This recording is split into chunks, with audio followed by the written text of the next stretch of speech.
Isang lalaki ang pinagbabaril dito sa isla ng Boracay kaninang hapon. Suddenly, dumating itong suspect, walang pasintabi, binaril yung biktima. Sa kuha ng CCTV, mag-aalauna ng hapon habang nasa loob ng kanyang shop ang biktimang si Melvin, biglang pumasok ang suspect na si Henry de los Santos. Walang kung ano-ano ay biglang pinaputukan ng baril ang biktima. Lumaban ang biktima at nakipagbuno ito sa suspect hanggang sa maagaw nito ang baril. Ngayon ang biktima naman, lumaban. So yung nakipag-agawan ng baril, nakipagbono, naagaw niya yung baril, na-restrain niya yung suspect, palabas ng kanilang store. So nakita sila ng security guard tsaka yung police natin na mabilis na nagresponde. So inarrest ang suspect, nakuha yung baril, certain caliber 45 at yun na nga, hinuli yung suspect. Agad namang isinugod sa ospital sa Boracay ang biktima. Nagtamo raw ito ng sugat sa tagilirang bahagi ng katawan. Kalaunan, inilipat ito sa isang ospital sa Kalibo, Aklan. Hindi dito sa Siriaco nung Trinit kasi hindi nila kaya yung gunshot wound. Stable pa yung victim pero nirefer siya sa Kalibo Hospital para mag-undergo sa operation. Saan ang tama, sir? Ang tama niya sa may part ng kanyang katawan, sa kanyang left, sa kanyang tagiliran, nung in-x-ray, parang naiwan yata yung bala. Pero under monitoring pa rin siya, tapos aalamin namin mamaya kung kakandakan siya ng operation. Sa investigasyon ng mga kapulisan, dati umanong umuupa ng bahay ang biktima sa suspect. Madalas raw pinagsasabihan ng hindi magandang pananalita ng biktima ang suspect tuwing naniningil ito ng bayad sa kuryente at tubig. Suspect na kinikilala si alias Henry, may tamang edad at isang residente ng Sitio Bulabog, Barangay Balabag, Malay Aklan. Ang atin namang biktima, si alias Melvin, legal age din, at residente naman ng Sitio Manggayad, Barangay Manok-Manok. Ano po trabaho ng victim niya, sir? Accordingly, yung victim, siya yung may-ari ng Boracay Tech Mobile Store located dito sa Lake Town. Okay. So after noon, sir, ano ba yung talagang motibo daw para nangyari sa incident niya, sir? Based sa ating investigation, allegedly, meron silang old grudge or hidwaan nung unang, sabi ng suspect, mag-isang taon. Accordingly, nagrenta itong victim sa kanila. Yung store siguro nila yan? Hindi po, bahay. Bahay. Sa bahay. Kasi may mga parentahan na bahay itong suspect. So, tuwing naniningil siya ng kuryente at saka bayad sa kuryente at saka tubig, binabadmouth daw siya ng biktima. So, later on, umalis na rin yung biktima sa bahay nila. Yung huling singil niya, binadmouth ulit siya.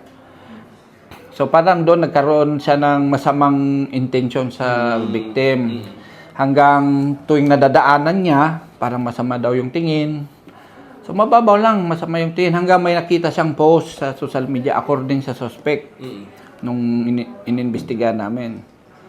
Yun yung dinala niyang grudge sa biktima. Kaya niya nagawa ang krimen. So kaya wala lang kailang ibang kwan pa lumapit lang itong suspect. Lumapit lang at binaril. Nung tinanong ko naman yung kalip-in ng biktima, sabi niya, consistent naman daw yung bayad nila at wala naman siyang alam na alitan.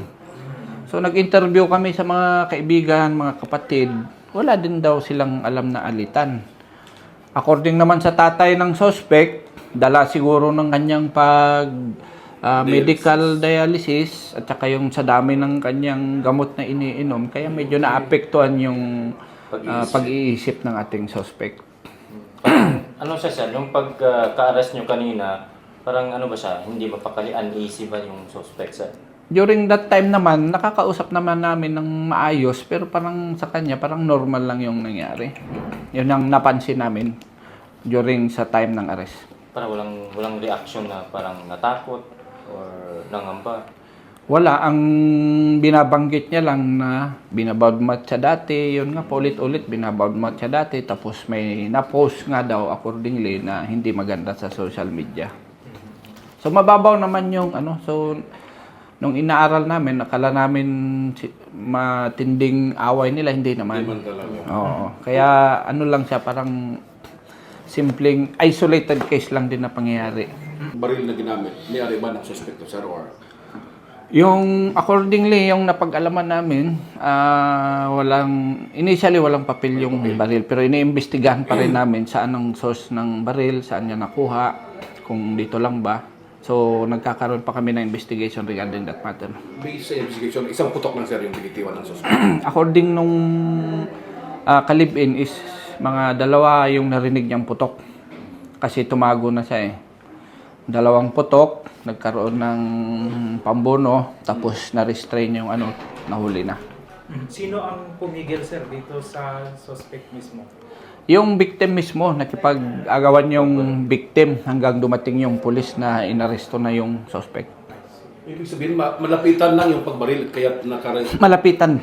Pinasok niya sa store, binaril ng malapitan, lumaban yung biktima, na-hold niya yung suspect, tapos dumating na yung pulis, inaresto na Ibig agad. sabihin, wala naman siya sa control ng kanilang pagbaril kasi wala sa sentido eh. Kasi possible siguro na wala din siya alam kung paano bumaril, kahit bakit andito yung mga tama lang, hindi na sa ito siguro. Pwede rin, pero ako na ano din ako yung mabilis din yung reaction ng biktima. Siguro sa kanyang ano na will to survive, talagang sinoppress niya yung aggressor eh. Kaya normally siya iba natatakot ka eh. Oh, takbo na yun. Or either magko-cover, siya talagang sinalubong niya yung suspect. Kaya Sinong ibang tao dun, sir, maliban sa live-in? sila lang. Sila- Sila lang, wala na ibang tao. Yung kalib-in, tapos yung biktima, tapos yung suspect na pumasok sa store. Sino dito sa dalawa, sir, yung sinasabi nilang DJ, sir? Yung sa victim at sa suspect? Accordingly, yung victim daw yung DJ, pero ang pinaka main ano is yung meron nga siyang store, repair shop at saka cellphone store. Store. Kaya siya yung Boracay Tech Mobile Store. Nagbebenta Located yung store na yan, malapit din sa bahay ng suspect. Hindi naman. Kaya malayo. Ibig sabihin, mali yung kumakalat na information na yung suspect ay isang DJ. Hindi kasi nag-undergo yung suspect ng ng chemo. Meron lang silang mga paupahan na boarding house.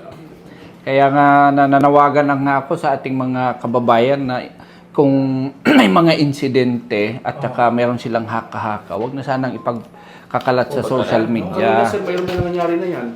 Opo. Actually, nagpasabi na rin kami sa bilang responsible citizen. Hanggat under investigation yung isang bagay, hindi dapat sila magpo-post sa social media. Nakalive pa naman ang kanina. Dapat Opo. directly sa otoridad Yes, hihingi ng opo. information. Opo. May lumalabas pa na mayroon daw full stage taking. Oo.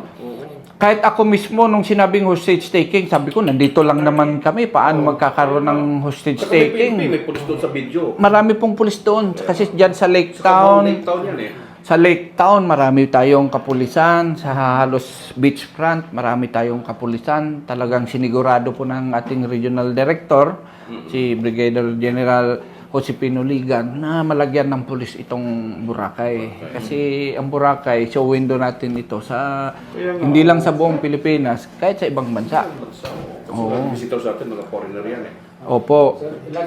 At, Ngayon, at sir. makikita na ganun kabilis ang pulis ng Boracay na nakaresponde. Kasi kung hindi, sugatan na yung Victim. Opo. Kung medyo matagal ang responde ng pulis, makakatakas ang suspect, di po ba? Malamang makakatakas ang suspect or makakapaggawa pa siya ng further damage.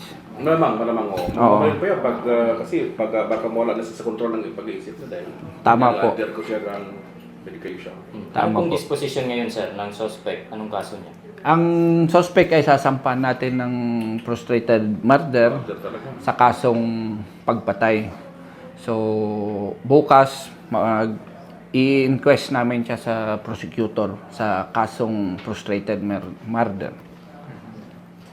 Kaya nga sir, dito kami sa Armin at saka PB News Online kasi ayaw lang namin makipag-communicate sa inyo para at least malaman talaga namin kung ano talaga ang Yes, sir. nangyari. Tama po, tama po.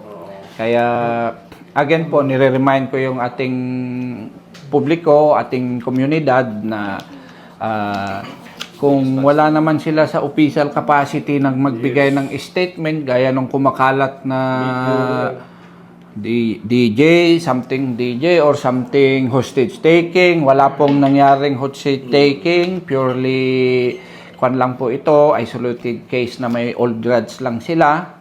Pero ang kagandahan naman nito, nahuli natin agad yung suspect Yun ang maganda at doon. papailan po natin siya ng frustrated murder na kaso. So, sana naman maging aral ito sa ating mga kababayan dito sa Boracay, especially Boracay, napaka-importanting lugar sa Aklan. Yes po. Yun po din yung panawagan namin. Magsilbing aral po ito sa ating komunidad, lalong-lalo na sa yung nagbabalak pang gumawa ng kalokohan, ang kapulisan ay nandito lang at hindi namin kayo sasantuhin, hindi namin kayo papalampasin. Ngayon naman, ang ating komunidad, humingi po kami ng support sa inyo kung meron kayong nalalaman na may ginagawang illegal, may ginagawang krimen, may kaduda-dudang mga aktibidades, mangyari po lamang i-report agad dito sa Boracay, Malay Municipal Police Station. Kami din sir po, nagpapasalamat po kami at alam po natin na mga ilang buwan lang sir ikaw na Ano pa lang sir, yun nga po, pinagkakwentuhan namin, 1 month, 6 days pa lang po ako Sabi dito. ko, sir, yung ano yung kwan mo, ano yung mga assurance sa taga Boracay na talagang wala mangyayari nga.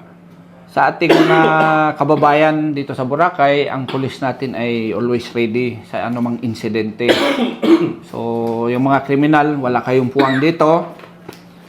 Siguradong mahuhuli kayo. So, mayroon pa kaming mga cooperation sa other law enforcement agency. Hindi lang kami, pinaplano nyo pa lang, huwag nyo nang ituloy at malalaman namin yan, huhuliin namin kayo. Huwag niyong subukan. Huwag niyong Sira ang subukan. buhay. Mga komunidad na gumagawa ng maayos, kami ay nagpapasalamat. I-continue na lang ninyo gumawa ng kabutihan at kung ano man yung assistance na kayang ibigay ng ating kapulisan in terms of peace and order, nandito lang po kami sa Malay Police Station. 1 call away, tumawag lang po kayo, humingi po kayo ng assistance at kayo ay aming re-respondihan. Maraming salamat po. Police Lieutenant Colonel Alin Terence L.